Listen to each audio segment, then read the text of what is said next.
4th of July, Basin City, and an even happier 250th birthday, America. I pray that in the next 250 years, our descendants are celebrating their Independence Day the same way we are now, honoring faith, family, and freedom through rodeo. But it's the final night here in Basin City. We've seen some fast times, some high marked rides, and we even broke an arena record. So before we start off the final performance here, let's take a look at what is leading the pack.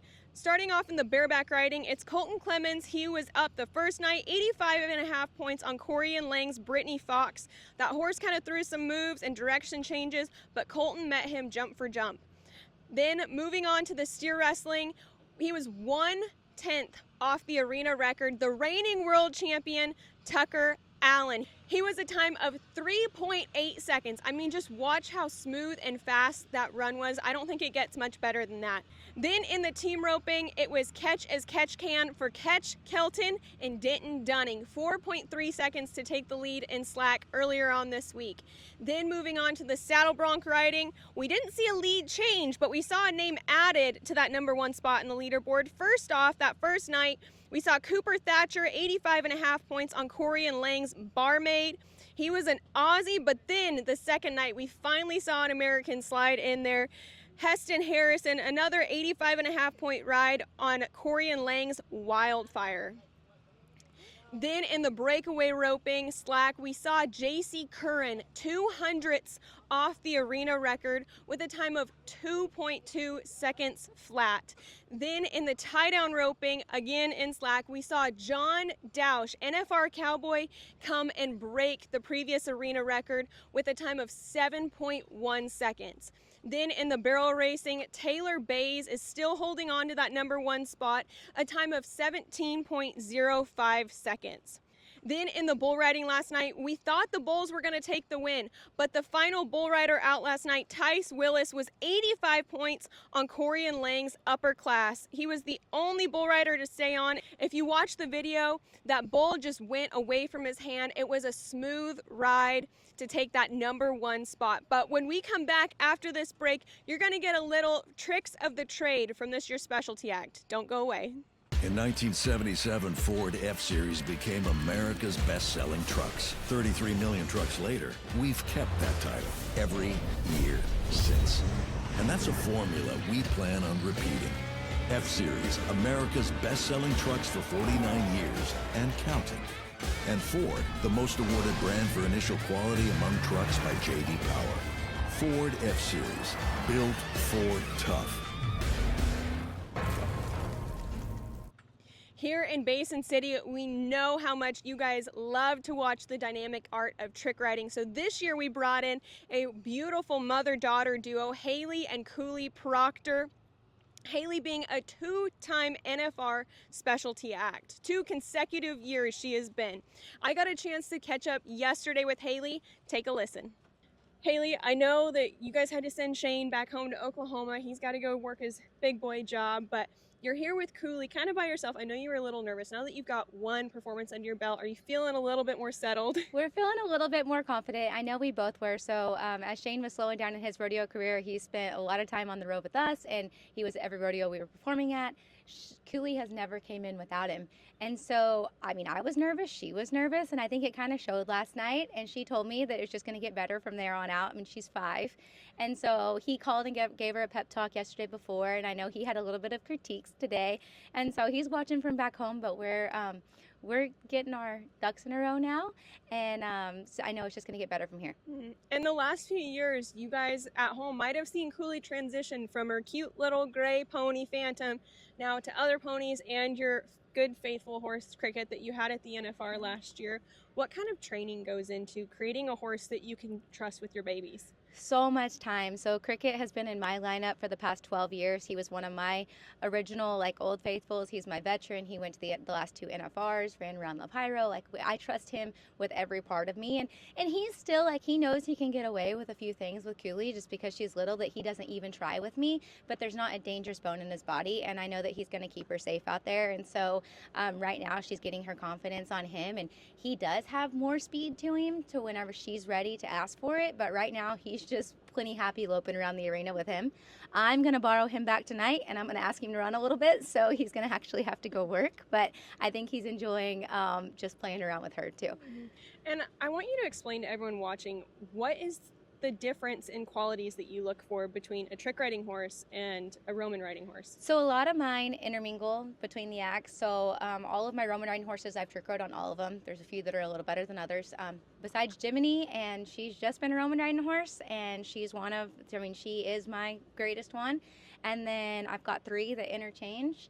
And then I've got Clyde, who's my Liberty horse, also a trick riding horse. And now it's who I rode last night, and he really prefers to just run. So when we're doing the acts, I can't really combine them anymore. Like if I used to bring him in on Liberty and then go to trick riding, but then he's just got running on his brain, and it's not that fair to him whenever he's just really wanting to run. But he'll also do the Liberty act tomorrow night and just do the Liberty portion. And so but all of my horses, I mean, we got to utilize them for everything that they have, and there's some that take to things better than others. And I've got 5 horses and a pony on the trailer, so they all have to work a little bit this summer. And what does like a day tuning on your horses look like? When I'm on the young ones, it's a whole lot different than I'm on my seasoned veterans. So anymore, I don't even have to show the veterans the arena. They go in and work. They know their job. They don't have to be tuned on unless something just goes wrong. And then, but the young ones, it's back to square one with them. So they have to see every arena. They got to run through the act. If I don't jump them through the fire, sometimes they act like they've never seen it before, even though they have. And so it's a little bit more work for me. But that's how you make a great one. It's just doing that work. And so I've been starting over with a couple of horses, and it's challenged me a little bit because our life is different than it used to be whenever I was 21 and had all day to work horses. So it's going to be a good summer, and I've got the young ones are stepping up, so we're having fun out there. And last year, Haley gave birth to their beautiful daughter, Charlesy. Congratulations, by the way. She's so stinking cute. Thank you. I'm pretty biased, but she's pretty cute. Mm-hmm. So yeah, having 2 on the road is something that's totally different. And getting back in the swing of things was definitely hard after her. I came back last summer, so I had her July 26th, and I came back for Ellensburg Labor Day weekend. So we actually left for Ellensburg 3.5 weeks after I gave birth to her. I performed 5 weeks later, and that was pushing it a little bit. Having the second one, even after Cooley, I rebounded super fast. I came back at 6 weeks after her, but my body changed a lot after the second one. And so it took a second to get in my groove. We had an amazing performance there. I couldn't hardly walk each day, but we had an amazing performance. And it was just the next week they called me to work the NFR, and they were actually waiting, I guess, to see if I could come back that fast or if I was going to come back at all. And I proved them, I don't know, right or wrong. I don't know which way it went, but they did call and ask if I wanted to come back to the finals right after that. So I guess it's a good thing I bounced back as fast as I did. Yeah. What did those workouts look like trying to come back? Or was it more so slow movement? It was more slow movement right off the bat. I worked out my entire pregnancy, and then those couple weeks after I was just a mom, but really only for a couple weeks. And then I stepped back up on my horses, and it was like riding a bike. I was just a little more sore afterwards. And I really just let myself, those first few performances back, I kind of just held on. That's what happened. But as the time went, those were my workouts. I usually do stay I'm in the gym a lot. But having 2 and not having a babysitter and not having the things, I was doing some home workouts. But really, there's nothing that compares to being on my horses when I'm Roman riding. So just stepping up on them and spending like 30 or 45 minutes a day just exercising horses was also exercising me. And so things have changed. I may not be as great of shape as I used to be, but I try to stay pretty busy. Yeah. Well, and I think sometimes as people that are raised in the industry, whether you're ranching or rodeoing, I think we forget that exercising horses is also exercise for us too. Yes.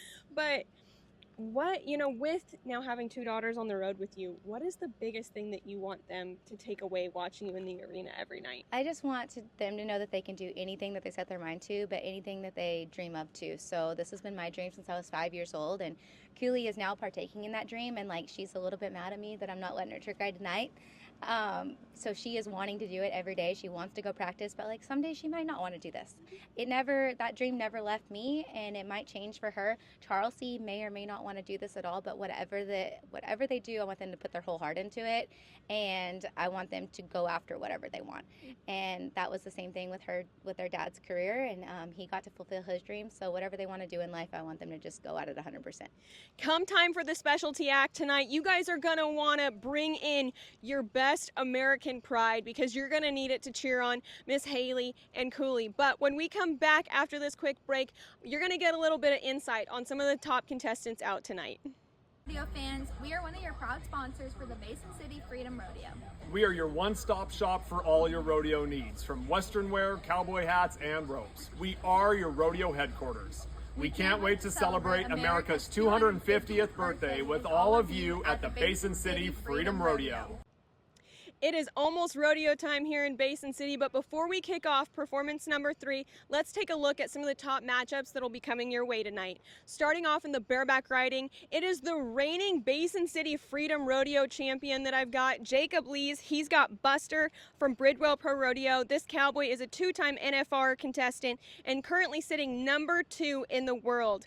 Since Reno, all of his rides have been 81 points or more, and 4 out of those 7 rides have been 85.5 points or more. So this cowboy has been on a roll, and he seems to like Basin City, so we'll see what he can get done tonight. Then moving on to the steer wrestling, I've got a local cowboy from just down the road in Touchy, Washington, Chance Gardner. Chance has been making some really smooth and clean runs in St. Paul, and just really needs to continue that momentum. He's a veteran and has been part of the PRCA since 2002.